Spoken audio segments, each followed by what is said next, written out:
The solar storm that could end civilization. Imagine everything electronic in your life shutting down simultaneously. Your phone, internet, electricity, banking, and transportation systems, all gone. Not for hours or days, but potentially for months or years. This digital paralysis would sever modern civilization like cutting the central nervous system of our society. And it's far from hypothetical. Such devastation mirrors the aftermath of a solar storm like the Carrington Event of 1859. Back then, telegraph operators watched in astonishment as their equipment sparked and caught fire. The crucial difference? In that era, life continued without electronics. Today, our technological dependence has created an unprecedented vulnerability that few truly understand. The Carrington Event, a warning from 1859. What if the most dangerous threat to modern civilization already happened, and we weren't paying attention? In the fall of 1859, amateur astronomer Richard Carrington was conducting his regular observation of the sun from his private observatory in England when he witnessed something extraordinary. On September 1st, Carrington observed what appeared to be two intensely bright patches of light erupting from a cluster of sunspots. Within minutes, these brilliant flashes intensified and then faded away. What Carrington had unknowingly documented was the first recorded observation of a solar flare in human history, a precursor to the most powerful geomagnetic storm ever recorded. Carrington couldn't have known at the time, but he had just witnessed the beginning of an event that would send electrically charged particles hurtling toward Earth at nearly the speed of light, followed by a massive cloud of magnetized plasma. Approximately 17 hours later, a remarkably short transit time compared to typical solar storms. This ejection slammed into Earth's magnetosphere with devastating force. The effects were immediate and spectacular. Telegraph systems across Europe and North America failed as electrical currents surged through the wires. Operators reported receiving powerful electric shocks when touching their equipment. In Washington, D.C. and Philadelphia, telegraph papers spontaneously caught fire. Some telegraph systems continued to send and receive messages even after being disconnected from their power supplies, as the induced current from the storm were strong enough to operate the equipment independently. Modern scientific analysis has revealed the true magnitude of what's now called the Carrington Event. By examining ice core samples from Greenland and Antarctica, scientists have detected nitrate spikes consistent with powerful solar storms, with the 1859 event standing out as particularly intense. The storm's magnetic field component was estimated to have changed at a rate of about 1,800 nanoteslas per minute, a measurement that alarms electrical engineers and space weather scientists. The most visually stunning consequence was the aurora display. The northern lights, typically confined to polar regions, were suddenly visible across much of the globe. The New York Times reported that many persons in this city were doubtless startled last night by the rare spectacle of a rosy light, which at about 7 o'clock shot up from the northern horizon and illuminated the heavens. From Havana, Frederick Jerstecker wrote, "The whole northern heavens were one fiery glow, as though there were a gigantic conflagration at the outskirts of the city. People in Cuba, Jamaica, El Salvador, and Hawaii looked up in awe at crimson and emerald curtains of light dancing across the night sky. Gold miners in the Rocky Mountains were so bewildered by the brightness that they awoke at 1 a.m. and began preparing breakfast, believing the sun was rising. In Boston, the light was bright enough to read a newspaper by. While the 1859 event caused fascination and some disruption, its impact was relatively minimal. The telegraph was the only technology vulnerable to the electromagnetic disturbance, and the inconvenience lasted only a few days. Life in the mid-19th century simply wasn't dependent on electrical systems or electronic communications. The event became a curious historical footnote, preserved primarily in scientific journals and newspaper archives. For context, a much smaller geomagnetic storm in March 1989 caused the collapse of Quebec's entire power grid in just 90 seconds, leaving 6 million people without electricity for 9 hours and causing $2 billion in damages in today's currency. The Carrington Event is estimated to have been approximately 10 times more powerful than this 1989 storm. Perhaps most alarming is how close we've come to experiencing another Carrington-level event in recent times. In July 2012, NASA's Stereo-A spacecraft detected and measured a coronal mass ejection of comparable intensity to the 1859 storm. The only reason we avoided catastrophe was trajectory. The 2012 eruption missed Earth's orbit by just 1 week. Had it occurred a mere 7 days earlier, we would have found ourselves in the direct path of a Carrington-level event with our modern, vulnerable infrastructure. In 2014, physicist Pete Riley published a sobering analysis in Space Weather Journal, calculating a 12% probability of Earth being hit by a Carrington-level event in the next decade. That's roughly a 1 in 8 chance of facing what would undoubtedly be the most significant technological disaster in modern history. What made the Carrington Event so powerful was a perfect storm of factors. The sheer magnitude of the coronal mass ejection, its remarkable speed, its southward-oriented magnetic field, particularly effective at interfering with Earth's own magnetic field, and multiple CMEs in quick succession, with later ejections traveling through the path cleared by earlier ones. If the Carrington Event were to repeat tomorrow, the consequences would be drastically different from those in 1859. High-voltage power transformers would be overwhelmed by induced currents, potentially igniting fires and melting critical components. These custom-built transformers typically take 12 to 18 months to replace. Satellites would be damaged or disabled. GPS systems would fail. Internet infrastructure would suffer widespread outages. Electronic payment systems would collapse. And all of this would happen simultaneously across large portions of the globe. As we'll explore next, our modern civilization has unwittingly constructed the perfect conductor for a solar storm disaster, creating vulnerability on a scale our ancestors could never have imagined. Our electrical dependency. Unlike our 19th century ancestors who barely noticed the most powerful solar storm in recorded history, we've built a civilization where electricity is our life support system. What happens when the backup systems we've designed to protect us during outages are themselves vulnerable to the very same solar electromagnetic pulses that could trigger the outage in the first place? How many seconds could you function normally if every electrical system around you suddenly went dark? 10 seconds? 30? A minute? The uncomfortable truth is that most of us would immediately lose access to nearly everything we rely on. Your smartphone would still work until its battery died. Your car might still run until it needed fuel from pumps that require electricity. Your home might stay warm until the heating system's electrical controls failed. This dependency extends far beyond personal conveniences into the fabric of modern civilization itself. From the moment we wake to an electric alarm, through our morning routines with electrically pumped and heated water, to the digitally coordinated transportation networks that move us, we operate within an intricate, electrically powered orchestra. When one instrument fails, the entire symphony of daily life can quickly fall silent. Consider how this plays out across society. Approximately 85% of U.S. critical infrastructure relies on electrical systems to function properly. Without electricity, clean water stops flowing within hours as pumping stations fail. Food spoils in warehouses without refrigeration. Fuel cannot be pumped from underground tanks at gas stations. Hospital generators eventually run out of fuel when resupply becomes impossible. The financial system is particularly vulnerable. More than 99% of all monetary transactions now flow through electronic systems. ATMs cease functioning without power. Credit card terminals go dark. Even banks themselves cannot access account information when their systems lose electricity. In a prolonged outage, our entire economic system would effectively cease to function. Transportation networks represent another critical vulnerability.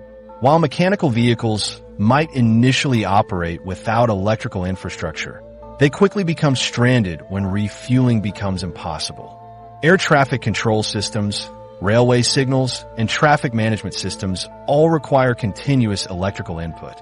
Without them, the organized movement of people and goods grinds to a halt. Communications networks, perhaps our most vital connection in times of crisis, are especially fragile.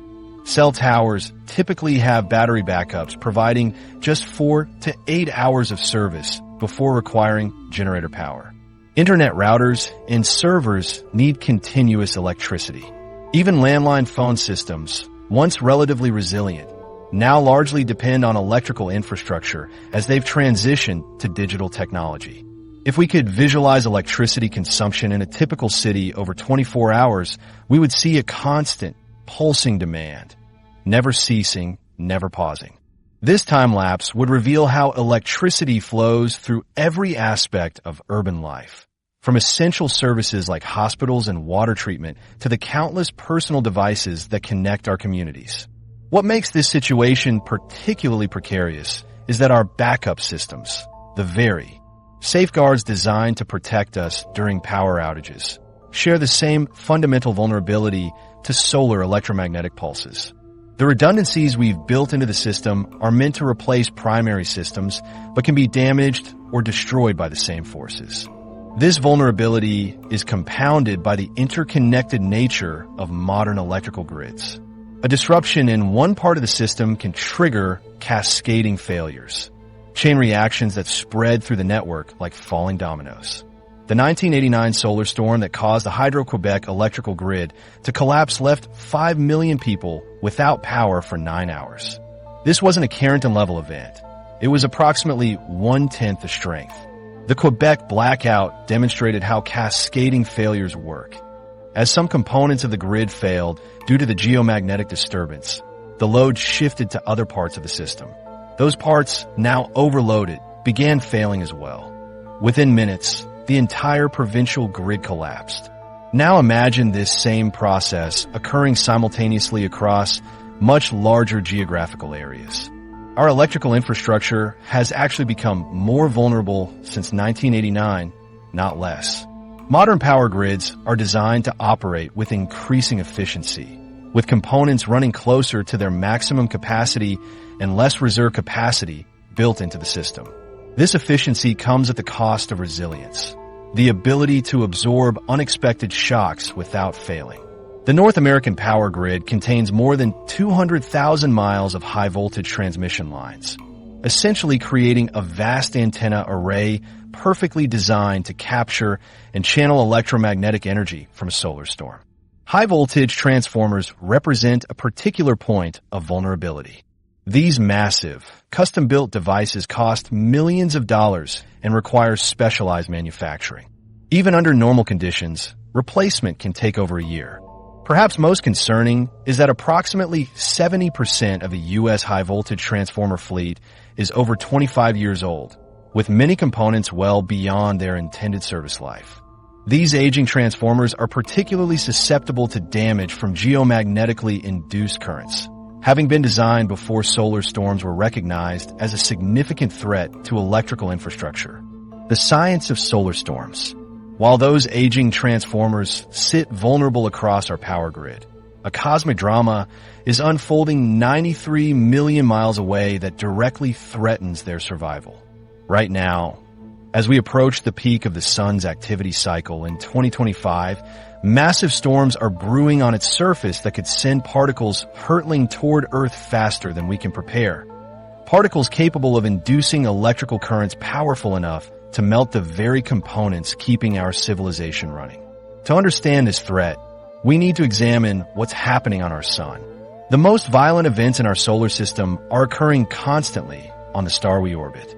Solar flares are massive bursts of electromagnetic radiation spanning the entire spectrum: X-rays, gamma rays, radio waves, and visible light.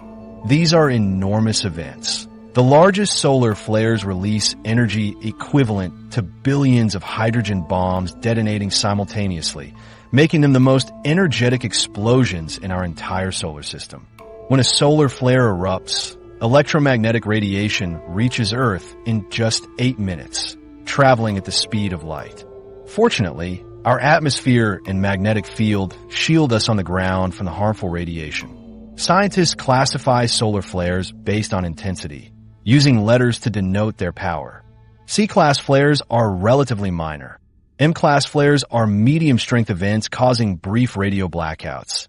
And X-class flares pose the greatest concern. An X-class flare produces 10 times more power than an M-class and 100 times more than a C-class. Within the X category, the numbers increase with intensity. The most powerful flare ever detected was an X28 in 2003, a measurement considered minimal because sensors monitoring it were overwhelmed by its strength. But the flare itself is merely the opening act.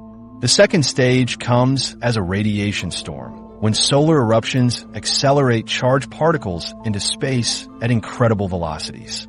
Unlike electromagnetic radiation, these physical particles take longer to reach us, sometimes arriving in as little as 30 minutes after a flare. These high-speed particles pose particular dangers for orbital technology.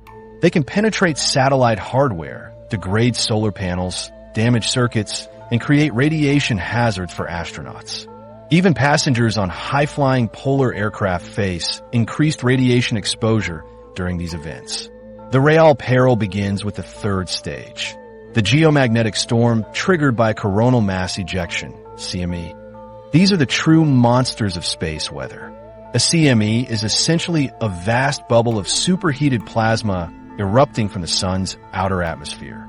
These eruptions release billions of tons of solar material in a single explosive event, carrying intense magnetic fields along with them. Picture a gigantic bubble bursting from the sun, traveling through space at millions of miles per hour. When aimed at Earth, CMEs can reach us in as little as 15 hours, though slower ones might take several days. This gives some warning time, but not necessarily enough to protect vulnerable systems. When these magnetized plasma clouds collide with Earth's magnetic field, the interaction can devastate our technology.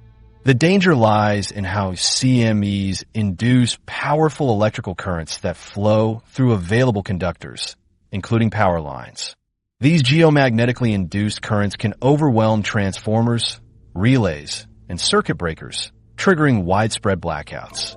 Additionally, CMEs heat Earth's upper atmosphere, causing expansion. This increased atmospheric drag slows satellites, potentially causing altitude loss and complete failure.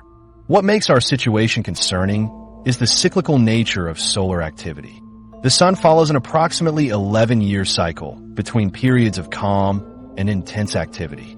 During solar maximum, the peak of this cycle, the sun's magnetic poles flip, transitioning from quiet to stormy.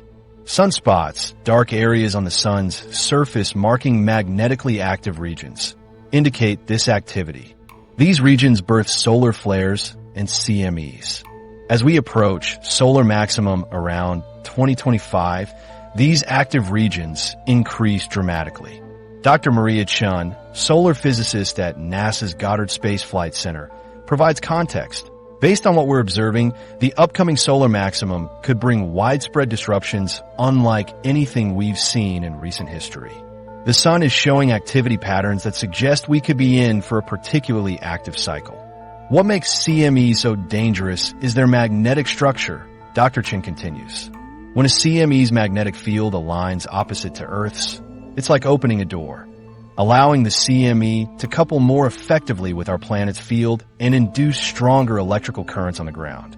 Our warning systems rely on satellites positioned between Earth and the Sun, known as Deep Space Climate Observatory, SCOV, located at the L1 Lagrange point about 1 million miles from Earth, provides crucial early detection of approaching CMEs.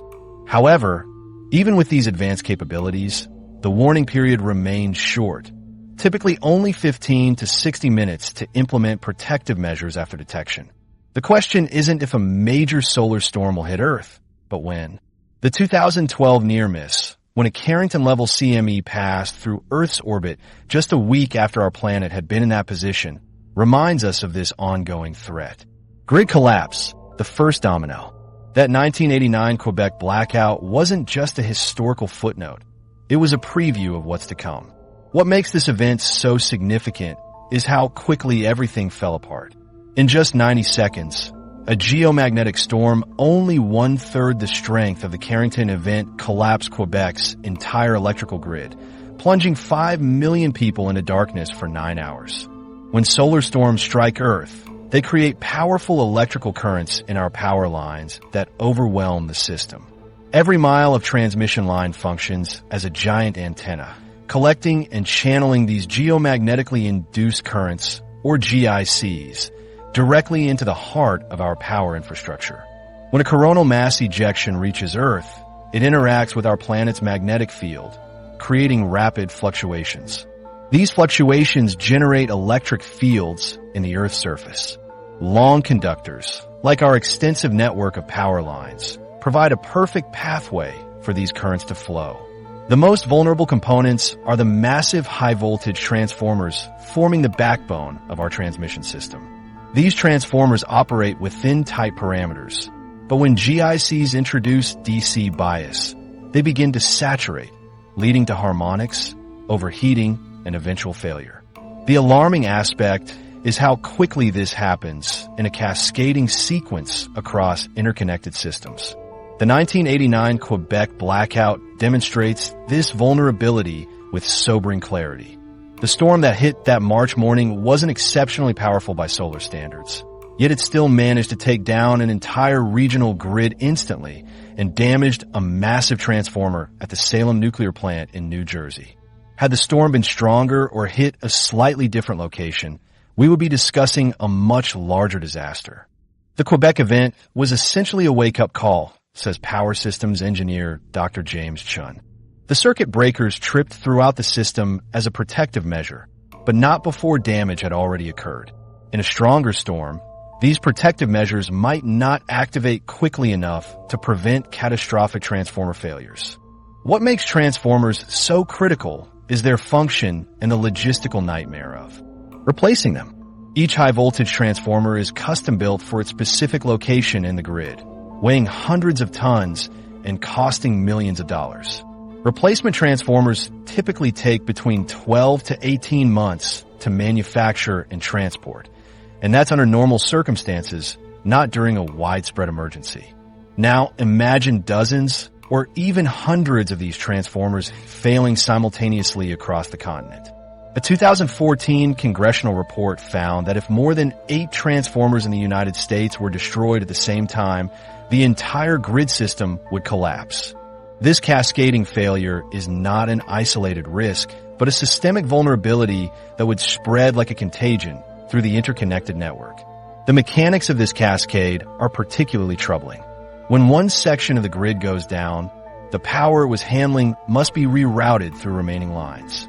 This places additional stress on the surviving components, potentially pushing them beyond their operational limits. As more components fail, the cycle accelerates until the entire system collapses. Using satellite night imagery, we can visualize how such a blackout would progress. Initially, major transmission hubs would go dark as primary transformers fail. Then, like a spreading ink stain, the darkness would expand outward along transmission corridors. Within hours, entire regions would lose power. Within a day, continental-scale blackouts could occur, with only isolated pockets of electricity remaining where local microgrids might have protection or generation capacity.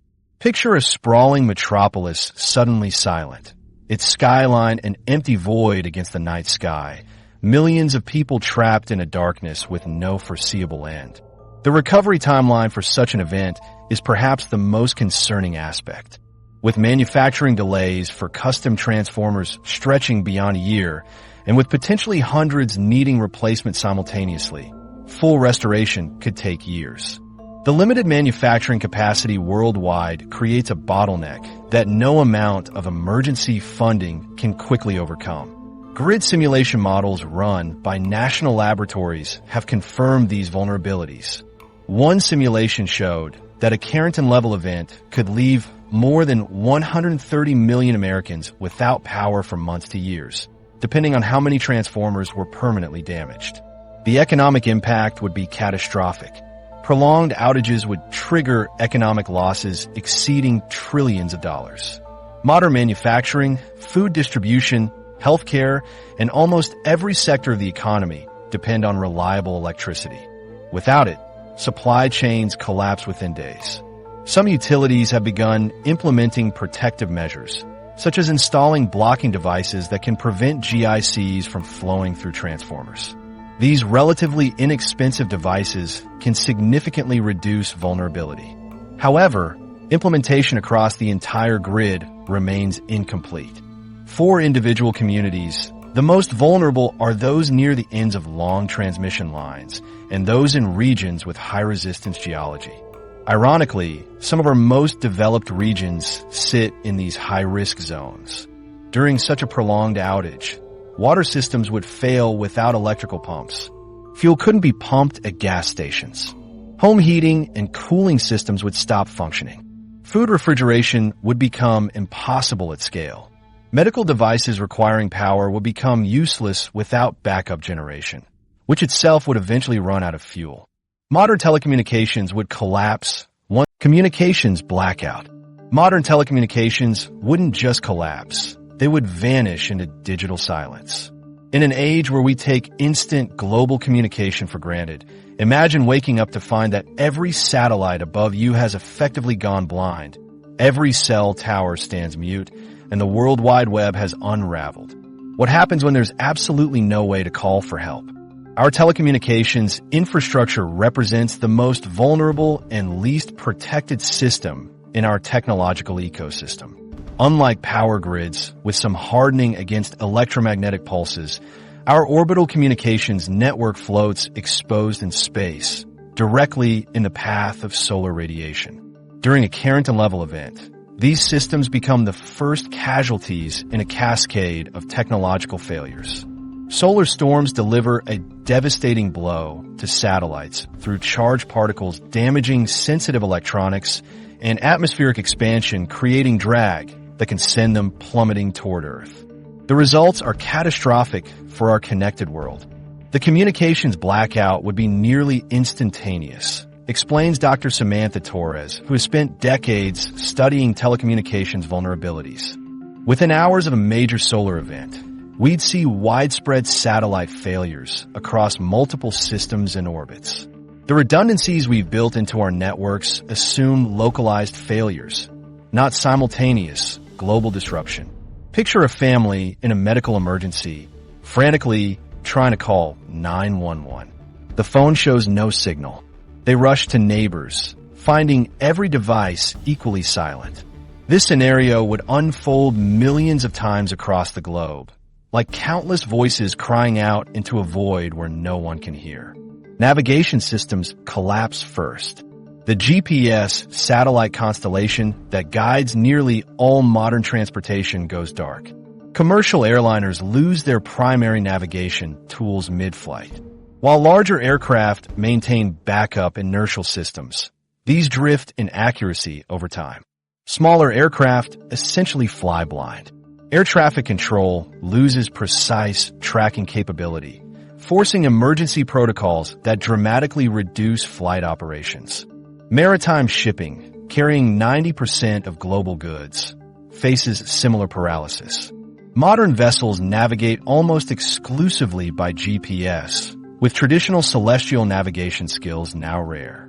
Ships shelter in place or navigate by basic compass, essentially drifting back to 19th century capabilities while carrying 21st century cargo loads. Every day, transportation transforms overnight.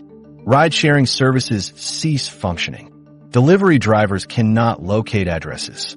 Sophisticated logistics networks that optimize shipping routes collapse like a house of cards in a windstorm. The internet itself faces what experts call an internet apocalypse. Submarine cables carrying data between continents experience geomagnetically induced currents, potentially damaging repeaters and amplifiers maintaining signal strength. A Carrington-level event could cause widespread internet outages lasting weeks or even months, warns Dr. Torres, her voice carrying the gravity of someone who understands the full implications. The currents induced in cables could prevent servers from connecting, severing the digital nervous system of our global society. The United Kingdom government lists adverse space weather as one of the most serious natural hazards in its national risk register, alongside pandemic disease and major flooding.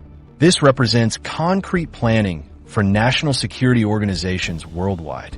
The timing proves cruelly ironic. When emergency coordination becomes most critical, the systems designed for emergency response vanish. Police, fire, and ambulance services dependent on cellular networks and GPS face dramatically increased response times, particularly in rural areas with fewer visual landmarks. Hospitals already struggling with power outages lose access to medical records, telemedicine capabilities, and coordination with other facilities. Medical supply chains break down without digital coordination, leaving healthcare providers increasingly isolated as the crisis deepens. Even understanding what's happening becomes difficult. Weather forecasting degrades without satellite data. Emergency broadcasts reach fewer people as devices fail and radio stations go off-air from power outages. Backup systems provide limited protection. Telecommunications emergency generators typically last 24 to 72 hours, assuming fuel delivery remains possible. Satellite phones, often considered the ultimate backup, prove equally vulnerable to the same solar radiation affecting other systems. Military communications and detection systems face severe degradation, potentially creating strategic vulnerabilities in national defense. Modern precision agriculture relying on GPS-guided equipment falters, impacting food production when supply chains already face disruption. The scale of vulnerability is staggering, with over 1,700 active satellites orbiting Earth. A major solar storm could damage hundreds simultaneously. Unlike ground infrastructure, damaged satellites cannot be repaired, only replaced, a process requiring years. Current detection systems offer as little as 15 to 30 minutes of warning before a coronal mass ejection strikes Earth, barely enough time for basic protective measures. This timeline transforms theoretical risks into practical impossibilities for meaningful, last-minute preparation. Perhaps most concerning is how few understand these vulnerabilities. In an era where the cloud symbolizes reliability, the fragility of our digital infrastructure remains largely invisible. The satellites overhead, undersea cables, and server farms processing our data exist in physical space, vulnerable to physical disruption from a sun that has no regard for our technological dependencies. Economic meltdown. The digital nature of money represents our economy's most abstract vulnerability. Unlike communications networks, which we can see when they're disrupted, our financial system operates largely invisibly until it doesn't. When a Carrington-level event strikes, trillions of dollars wouldn't be destroyed. They would simply vanish from access, locked away in damaged servers and disrupted systems, much like your life savings evaporating like water in the desert heat. Consider what modern commerce actually is: a vast electronic ledger system. The numbers in your bank account, the transactions that fuel global trade, the entire infrastructure of modern finance, all exist primarily as digital information. This system works flawlessly most days, moving trillions of dollars across the globe with remarkable efficiency. Yet this entire apparatus depends on something remarkably fragile: continuous electrical power and uninterrupted network connectivity. A solar storm powerful enough to trigger widespread communications collapse would immediately render financial systems inoperable. Electronic payments would cease functioning, from credit cards to mobile apps to ATMs, effectively halting normal commerce. Dr. Rachel Sullivan, chief economist at the Global Financial Resilience Institute, highlights this critical weakness. We've created a financial system with virtually no analog fallback. When digital systems fail, most institutions have no effective way to verify account balances or process transactions. The economy essentially freezes. This freezing effect would cascade through every level of the economy. The typical grocery store would become paralyzed, unable to process payments, track inventory, or reorder essentials. Commercial activity would grind to a halt. The situation becomes dire considering how little physical currency remains in circulation. less than 10% in most developed economies. The rest exists solely as digital information. During a prolonged outage, physical cash would quickly become the only viable medium of exchange, yet its scarcity would severely limit economic functioning. While central banks maintain contingency plans for localized disruptions, these rarely account for continent-wide outages lasting weeks or months. Most backup systems are designed for brief power interruptions or targeted cyber attacks, not comprehensive infrastructure collapse. This vulnerability extends deep into our supply chains. As Dr. Marcus Chun, supply chain specialist at MIT, explains, when these systems go down, the entire chain breaks. Most retailers maintain minimal on-site inventory, perhaps 3 to 5 days worth of essential products. Without electronic reordering and transportation coordination, shelves empty quickly and can't be restocked. The food distribution system would be particularly vulnerable. Urban areas typically maintain only a few days' food supply, relying on constant restocking. When payment systems and inventory management fail, this finely tuned system collapses, leading to rapid shortages of essential goods. Transportation networks would simultaneously break down. Modern shipping depends heavily on GPS for navigation and electronic systems for coordination. Without these tools, the choreography of global logistics would halt. Cargo ships would lose positioning capabilities, while trucking companies couldn't coordinate deliveries or process payments. Financial markets would experience immediate catastrophic disruption. Modern trading occurs almost entirely electronically, with automated systems executing trades in milliseconds. A prolonged outage would make price discovery impossible and prevent asset liquidation, creating profound uncertainty. Banking operations would similarly paralyze. Without access to records and transaction systems, banks couldn't verify balances, process loans, or manage electronic transactions. The interbank lending underpinning the financial system would freeze, potentially triggering liquidity crises even at solvent institutions. The banking system operates on confidence and continuous information flow, notes Sullivan. When that flow stops, confidence evaporates quickly. The fundamental trust mechanism of modern finance breaks down. The economic impact would be staggering. A 2013 study by Lloyds of London and Atmospheric and Environmental Research estimated that a Carrington-class solar storm would cause between 60 cents and $2.6 trillion in damages to the United States alone. And these figures likely underestimate the true economic impact by focusing primarily on direct infrastructure damage rather than cascading effects. These cascading failures would likely include widespread business closures as companies exhaust cash reserves, unemployment spikes, and plummeting government tax revenues precisely when emergency spending needs soar. The disruption would disproportionately harm vulnerable populations. Those without cash reserves would struggle to purchase necessities. People dependent on electronic benefit transfers would lose access to support programs. Individuals with chronic medical conditions might be unable to pay for treatment. Despite these risks, most financial institutions remain unprepared. Few banks have implemented meaningful resilience measures against solar storms. Business continuity plans typically address cyber threats or localized disasters, not widespread infrastructure collapse. Some central banks have begun discussing resilience requirements, but implementation remains limited. Private financial institutions typically resist costly hardening measures, calculating that the low probability doesn't justify the investment, despite the astronomical potential damages. The economic recovery would likely take years, with lasting structural damage from business failures, workforce displacement, and enormous infrastructure rebuilding costs. Financial markets would experience extreme volatility as they attempt to navigate the new reality. The first 24 hours, urban collapse. Beyond the digital collapse lies something far more immediate and visceral. When electricity vanishes from a major city, the countdown begins instantly.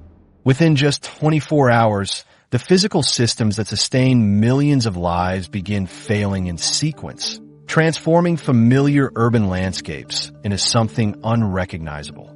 Most of us have experienced brief power outages, inconvenient interruptions where we light candles, check our phones, and wait for normalcy to return. But there's a profound psychological disconnect between those temporary disruptions and the reality of a prolonged, citywide blackout. Dr. Elaine Morgan, urban resilience specialist, puts it bluntly. People expect the lights to come back on within hours. When they don't, the psychology shifts dramatically. The urban environment is particularly vulnerable because of its density and complete technological integration. A modern city functions as a complex system of interdependent networks, each requiring electricity to operate. When those networks fail simultaneously, the effects compound rapidly, creating what disaster planners call cascading infrastructure failure. The breakdown follows a predictable timeline. Traffic signals go dark within seconds, causing immediate confusion at busy intersections. Electronic subway doors may require manual opening, potentially trapping thousands underground. Airport operations cease, stranding travelers and halting air traffic control systems. For Sarah Chun, a 34-year-old resident of a downtown high-rise, the first hour brings mounting dread. My phone still worked, but I couldn't reach my daughter at her after-school program across town, she recounts. The streets below were gridlocked, and I was stuck on the 27th floor. This personal panic multiplies across millions of residents as communications begin degrading when cell tower batteries deplete under heavy usage. Water systems fail next, with pumps stopping immediately. Within hours, water pressure drops precipitously, beginning with upper floors of tall buildings. The water infrastructure in most cities operates on a just-in-time basis, explains civil engineer Dr. Robertson. There's very little storage capacity, maybe 24 to 48 hours at most under normal usage. By the 6-hour mark, water availability becomes severely limited throughout the system. For Sarah, this meant filling her bathtub and all available containers before her taps ran dry. I ration water, a terrifying feeling when you don't know when more will come. Food security deteriorates as refrigeration fails. Commercial refrigeration units begin warming immediately. Most perishable foods become unsafe within 4 to 6 hours. Mass purchasing behavior typically begins within 3 to 5 hours as people realize the outage isn't temporary. Transportation systems experience progressive collapse as the outage continues. Gas pumps require electricity, meaning vehicles cannot be refilled once they exhaust existing fuel. By the 12-hour mark, fuel scarcity becomes acute. Emergency vehicles prioritize remaining supplies while civilian transportation options diminish rapidly. I could see ambulances struggling to navigate through intersections with no traffic signals, Sarah recalls. People abandoned their cars in the middle of streets when they ran out of gas. The city became a maze of metal obstacles. Healthcare systems face particularly severe challenges despite backup generators. These are designed for short-term emergencies, not prolonged outages, with most facilities having fuel reserved for only 24 to 72 hours of partial operation. Hospital generators aren't designed to power entire facilities indefinitely, warns emergency medicine specialist Dr. James Wallace. Difficult triage decisions must be made about which systems remain operational. The medical crisis extends beyond hospitals as home medical devices fail and pharmacies cannot process prescriptions or refrigerate medications. By the 18-hour mark, public safety concerns intensify. Security systems fail without power. Law enforcement resources become stretched while communication systems deteriorate. Urban areas plunge into near-total darkness at night, creating opportunities for crime and making emergency response more difficult. That first night was terrifying, Sarah says. Complete darkness except for a few flashlights and candles flickering in windows. Strange noises carried through the air. Nobody knew what was happening or when it would end. The sewage system becomes a critical concern within 24 hours as electric pumps that move wastewater fail. Sewage backups occur in low-lying areas, creating immediate public health hazards. Urban buildings become increasingly uninhabitable. Without elevator service, upper floors become effectively inaccessible for many residents. In extreme weather, the loss of heating or cooling systems creates dangerous conditions within hours. By the next morning, I had to carry water up 27 flights of stairs, Sarah remembers. Elderly neighbors couldn't manage it. We started organizing floor captains to check on vulnerable residents, but without communication, it was all word of mouth. By the 24-hour mark, a modern city without power has undergone a profound transformation. The sophisticated urban environment reverts to a more primitive state where basic necessities can no longer be assumed. The social contract that maintains order begins fraying as individual survival concerns overtake community cohesion. This urban infrastructure collapse represents only the beginning of the crisis. The challenges of recovery, restoring these complex, interdependent systems, grow exponentially the longer power remains out, setting the stage for even greater difficulties ahead. Geographic vulnerabilities. Geographic vulnerability isn't evenly distributed when it comes to solar storms. While we've explored the universal impacts on power and communications, the uncomfortable truth is that your survival odds might depend heavily on where you live. The invisible geometry of Earth's magnetic field creates what amounts to a cosmic lottery, with some regions facing exponentially higher risks than others. Geomagnetic latitude is a primary factor in determining a region's susceptibility to solar storm impacts, explains Dr. Catherine Weiss, geophysicist at the North American Magnetic Observatory. The Earth's magnetic field lines converge towards the poles, essentially creating funnels that channel charged particles from solar storms directly into high-latitude regions. This natural phenomenon creates a troubling reality. The most technologically advanced societies in northern regions face disproportionate dangers. Countries like Canada, Norway, Sweden, and Finland sit directly in what scientists have begun calling the solar storm corridor, regions where geomagnetically induced currents reach their highest intensities. In contrast, equatorial nations might experience minimal effects. Maps developed by space weather agencies reveal this stark disparity. The colorful visualizations resemble heat maps, with dark reds indicating extreme vulnerability across much of Canada, Scandinavia, and northern Russia. The patterns often surprise people, as they don't perfectly align with geographic latitude. These risk assessment maps integrate multiple factors beyond proximity to the poles, notes Dr. Weiss. The NOAA Space Weather Prediction Center combines geomagnetic latitude data with ground conductivity measurements to identify vulnerability hotspots. These are crucial planning tools for emergency management agencies. Iceland represents one of the most vulnerable locations globally, sitting directly under the most active region of the auroral oval, the zone where auroras typically form.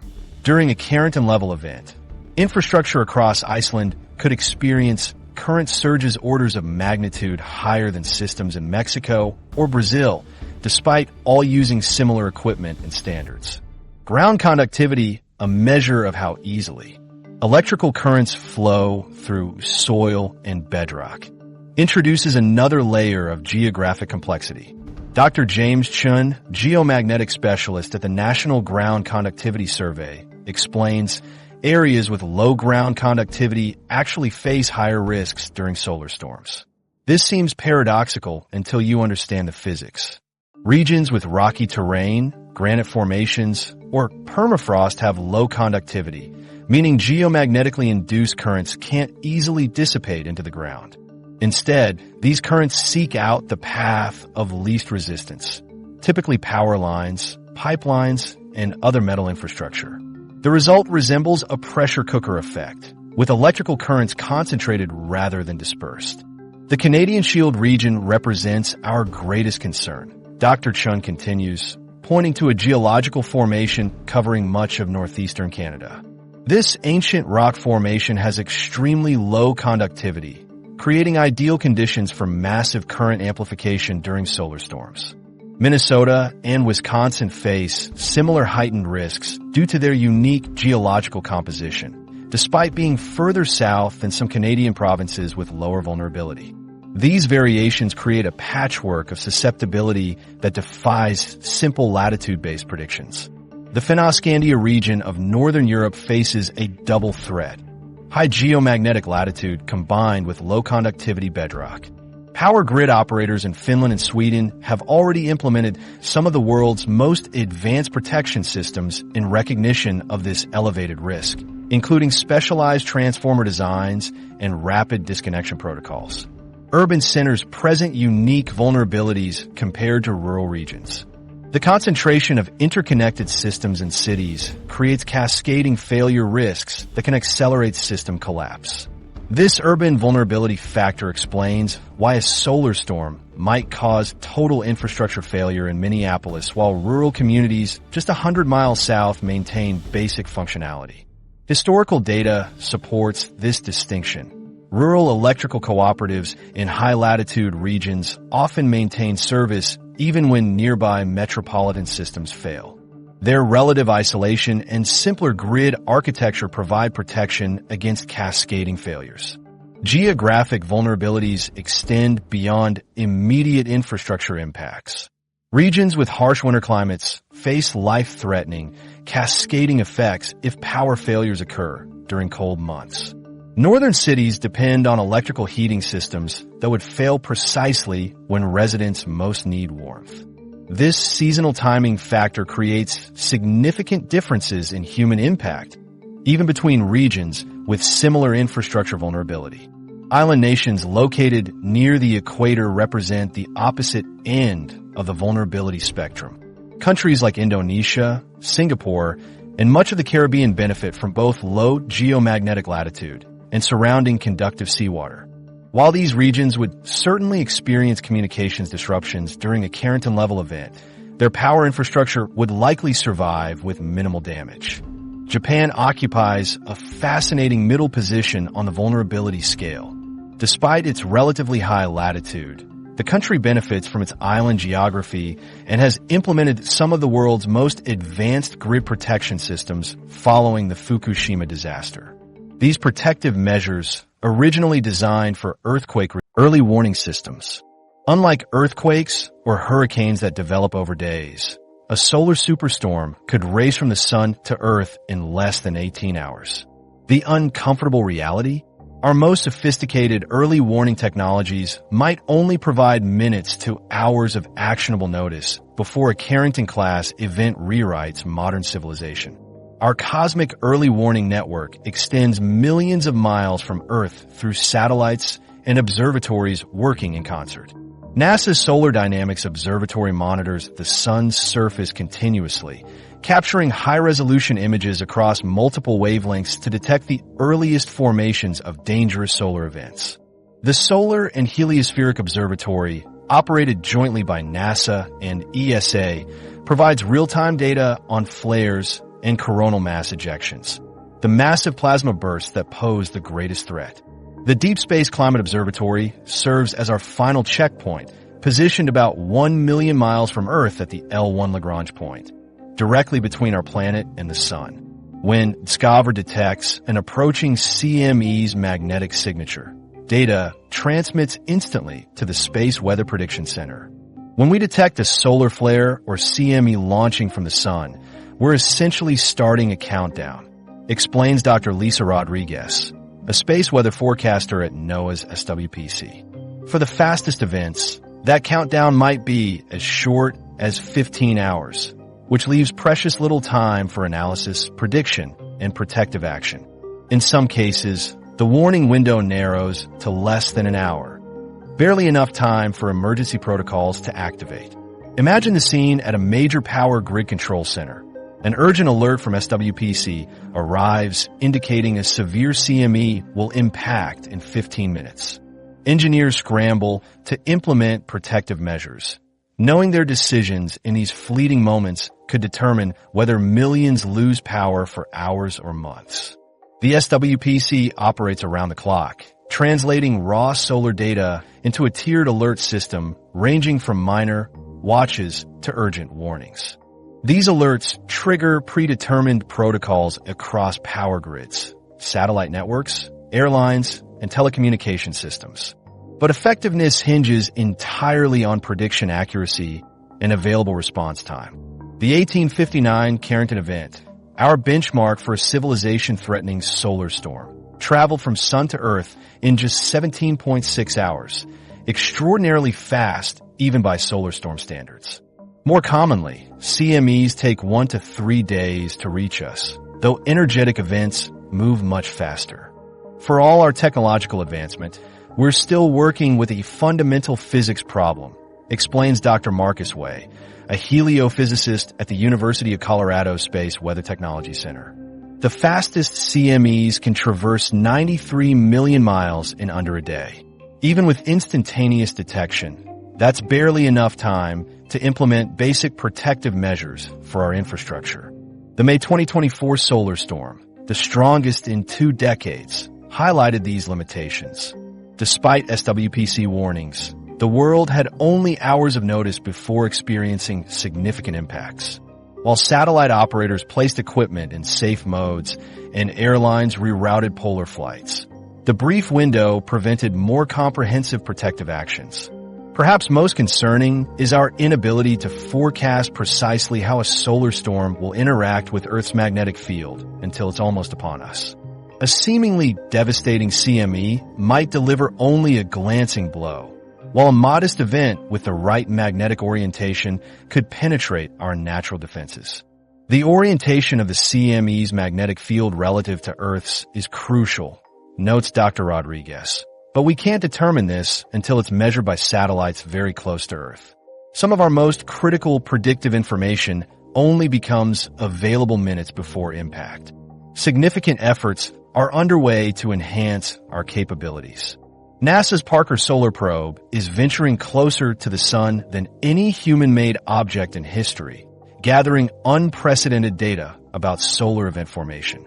The European Space Agency's Solar Orbiter examines the Sun's uncharted polar regions, while the upcoming ESA Vigil mission will provide a side-on view of solar events, improving arrival time predictions. Artificial intelligence is emerging as a powerful forecasting tool. Projects like the Frontier Development Lab leverage AI to predict solar storms with promising results. One model provides up to 30 minutes of additional warning, critical time for emergency protocols. Despite these advancements, our early warning systems remain fundamentally limited by physics. Even the most sophisticated prediction systems can't change the fact that a Carrington-level event would give us at most a day to prepare for potentially years-long consequences. Our current early warning system is optimized for moderate solar events, the kind that might disrupt satellite operations or require minor power grid. Adjustments, Dr. Way explains. For a truly catastrophic Carrington-class event, we would have warning, but likely not enough time for comprehensive protective measures across all vulnerable systems. This limitation creates an urgent imperative to develop infrastructure that doesn't rely solely on early warnings, but is instead inherently resilient to solar threats. Our civilization might receive just enough warning to understand what's coming, but not enough time to fully shield our most vulnerable systems. Engineering solutions. The stark reality of a Carrington-level event demands more than just sophisticated early warning. We need systems that can withstand the storm even when we have minutes to respond. With over $2 trillion in potential damages to the United States alone from a severe solar event, engineers worldwide are racing to develop technologies that could protect our civilization from technological extinction. Hashtag innovative protection solutions. At the forefront of these protective measures are transformer-neutral blocking devices, specialized equipment designed to block geomagnetically induced currents from entering power transformers. These devices function as gatekeepers, preventing harmful DC-like currents that cause transformer cores to saturate during geomagnetic disturbances. When transformer cores saturate, they overheat, demand excessive reactive power, and risk catastrophic failure. By installing these blocking devices at strategic points in the transmission network, utilities can significantly reduce their vulnerability to solar-induced grid collapse. Dr. Elena Martinez, chief engineer at the National Electric Resilience Laboratory, explains the concept. Neutral blocking devices are relatively simple in principle, but remarkably effective. They allow normal AC current flow while blocking the quasi-DC currents induced by solar storms. It's like having a bouncer at the door who knows exactly which patrons to allow in and which to turn away. The implementation of these devices varies across regions. Nordic countries, having experienced numerous smaller geomagnetic events, have been at the forefront of deployment. In contrast, the North American grid, with its vast geographic spread and varying ownership structures, has seen more fragmented adoption. Another critical approach involves shielding sensitive electronics using Faraday cage principles.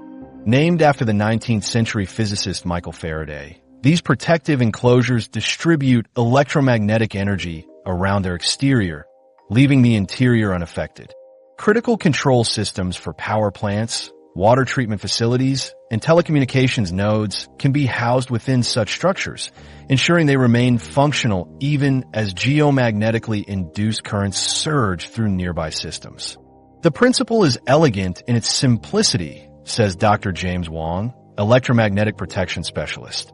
When properly implemented, Faraday protection can preserve the functionality of essential control systems even as the broader infrastructure experiences disruption. This creates islands of resilience that become crucial during recovery efforts. Hashtag economic realities and strategic reserves. The cost-benefit analysis presents a sobering reality. According to the National Academy of Sciences assessment, hardening the North American power grid against solar threats would require investments in the billions, a substantial sum, but a fraction of the estimated $1 to $2 trillion in damages a Carrington-level event could inflict on the U.S. economy alone. It's a classic case of prevention versus response, observes Dr. Thomas Chun, infrastructure resilience expert. Spending $10 to $20 billion now to protect our most vulnerable systems appears expensive until you compare it to trillion-dollar recovery costs and years of societal disruption. The math overwhelmingly favors proactive measures. One promising development involves the Strategic Transformer Reserve Program, an initiative to pre-position spare high-voltage transformers throughout vulnerable regions. With replacement transformers requiring 12 to 18 months for manufacturing and transportation under normal circumstances, having ready spares positioned strategically could significantly reduce recovery times following a major solar event. The strategic reserve concept is similar to how we manage oil supplies, explains Maria Hernandez, Emergency Preparedness Coordinator. Having these multi-million-dollar transformers ready for deployment means the difference between a recovery measured in weeks versus one measured in years. Hashtag future resilience approaches. A fundamental shift in infrastructure design philosophy is emerging. Engineers are increasingly incorporating solar resilience into baseline specifications for new installations. Modular designs that facilitate rapid replacement, distributed systems with greater redundancy, and adaptive technologies that can automatically reconfigure themselves. During solar events, all represent the evolving approach to infrastructure hardening. Private industry has begun recognizing the business opportunity in resilience technologies, developing increasingly cost-effective approaches to shield against geomagnetic disturbances. This commercialization drives innovation while gradually reducing implementation costs. The energy transition toward renewable sources presents both challenges and opportunities. Distributed generation systems like local solar arrays with battery storage can create islands of power even when the broader grid fails. However, the sophisticated electronics that manage these systems may themselves be vulnerable without proper protection. As Dr. Chen points out, the move towards smart grids and renewable integration gives us a once-in-a-generation opportunity to build resilience from the ground up rather than retrofitting it onto aging systems. Several emerging technologies show particular promise. Superconducting fault current limiters can protect critical equipment by transitioning from zero resistance to high resistance within milliseconds of detecting a fault condition. Solid-state transformers offer greater resilience to geomagnetic disturbances, while AI-driven grid management systems can recognize incipient failures and reconfigure networks autonomously. The optimal approach combines multiple strategies: hardening critical infrastructure, developing rapid recovery capabilities, establishing strategic equipment reserves, and creating resilience islands that maintain essential services during extended outages. These engineering solutions, while challenging to implement globally, offer our best defense against the technological devastation of extreme solar storms. Preparation and survival. Engineers race to protect our technological systems, but history shows us a sobering fact. Those with the right preparations weather disasters best. What if the difference between crisis and catastrophe in your life comes down to decisions you make long before the solar storm hits? When governments and utilities struggle with widespread infrastructure failures, the hard truth emerges. You might be on your own for weeks or even months following a Carrington-level event. Most of us have experienced brief power outages, perhaps a few hours or days at most, but few have prepared for what could be months without electricity, internet, or electronic banking. Consider what happens when your smartphone battery dies, your refrigerator stops cooling, your water pressure drops to nothing, and ATMs no longer function. The modern conveniences we take for granted vanish almost instantly. Yet some households and communities will manage this transition far better than others. Emergency preparedness experts emphasize the importance of having a well-stocked supply of essential items to ensure safety and well-being during an extended outage, as well as a plan for how to manage without power for an extended period, notes an official disaster preparedness report. This practical approach makes sense regardless of the specific threat. Alternative energy sources become crucial during extended outages. Small generators can provide limited electricity for essential medical equipment or refrigeration, though fuel becomes scarce quickly. Battery backups offer shorter-term solutions with fewer maintenance concerns. Solar generators with battery storage provide electricity indefinitely as long as the panels remain undamaged. Water becomes priority one when municipal systems fail within hours of grid collapse as pumps shut down. Store 1 gallon per person per day with a 3-week minimum supply, plus non-electric filtration methods.